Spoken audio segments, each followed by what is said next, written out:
Movie വരുന്നുണ്ട്. പിന്നെ മൂവിയിലാണ് ഇപ്പോൾ കോൺസെൻട്രേറ്റ് ചെയ്യുന്നത്. ചിലപ്പം സീരിയൽ പട്ടിണി എടുക്കാൻ വയ്യാത്തതുണ്ട്.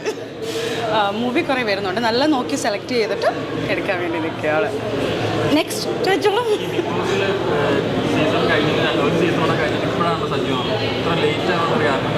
ഞാൻ ഓൾറെഡി ഉണ്ട്. നിങ്ങൾക്ക് പിന്നെ എന്തെങ്കിലും ഒരു വിവാദം കിട്ടിയാലല്ലേ. വിവാദം കിട്ടിയോണ്ടാണ് ഇങ്ങനെ വന്നത്. ഞാൻ ആക്ച്വലി ഞാൻ ചാനലിൽ നിറഞ്ഞു കിടക്കുകയാണ്, പക്ഷെ ആരും എന്നെ ശ്രദ്ധിച്ചില്ലെന്ന്. അങ്ങനെ അധികം വരും. നല്ല സെലക്റ്റീവായിട്ട് എടുക്കത്തുള്ളായിരുന്നു. ഇപ്പം എനിക്ക് തോന്നി എടുക്കണമെന്ന് തോന്നി. ഗുണമെന്നൊന്നും പറയില്ല, ഗുണമെന്നും പറയാം. വർക്ക് സ്വന്തമായിട്ട് ഏതാ ബിഗ് ബോസിന് ശേഷം വീണ്ടും ഒരു ഇങ്ങനെ എന്തെങ്കിലുമൊക്കെ ഒരു വിവാദം വന്നാലല്ലേ നിങ്ങളൊക്കെ നമ്മൾ മൈൻഡ് ചെയ്യത്തുള്ളൂ. ഞാൻ ബേബിയുടെ അവിടുത്തെ ഒന്ന് ചോദിക്കോടാ. അവിടുത്തെ എൻ്റെ ലൊക്കേഷൻ ഇട്ട് തന്നെ അതിനകത്ത് കാണാം.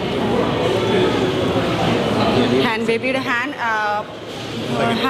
ഹാൻഡാണ് എനിക്ക് ഡ്രസ്സ് ഇട്ട് തന്നേക്കുന്നത്.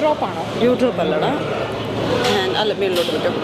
എൻ്റെ ഇതാണോ ടോം ഫാഷൻ ബൊട്ടീക്കാണോ? ഹാൻഡ് ടോം ഫാഷൻ ബൊട്ടീക്കാണ് തന്നിരിക്കുന്നത് കേട്ടോ. എൻ്റെ കോസ്റ്റ്യൂം എൻ്റെ ഡിസൈൻ ചെയ്തേക്കുന്നത്. എനിക്ക് ഹാൻഡ് ബേബി എന്ന് വിളിച്ചെനിക്ക് അറിയത്തുള്ളൂ. പേര് ഇപ്പം നിങ്ങൾ ചോദിച്ചപ്പോഴാണ് ഞാൻ പെട്ടെന്ന് കൺഫ്യൂസ്ഡ് ആയത്. എങ്ങനെയുണ്ട് കോസ്റ്റ്യൂമും മേക്കപ്പും ഒക്കെ? അല്ല, കോസ്റ്റ്യൂമിൽ ഒരു കോംപ്രമൈസും ഇല്ലായിരുന്നു. എനിക്ക് ഇഷ്ടപ്പെട്ട എല്ലാം ഇടാനുള്ള, നിങ്ങൾ വിചാരിക്കുന്ന കണക്ക് ചോദിക്കുന്ന കണക്ക് പുള്ളി എല്ലാത്തിനും ഭയങ്കര സപ്പോർട്ടീവായിരുന്നു.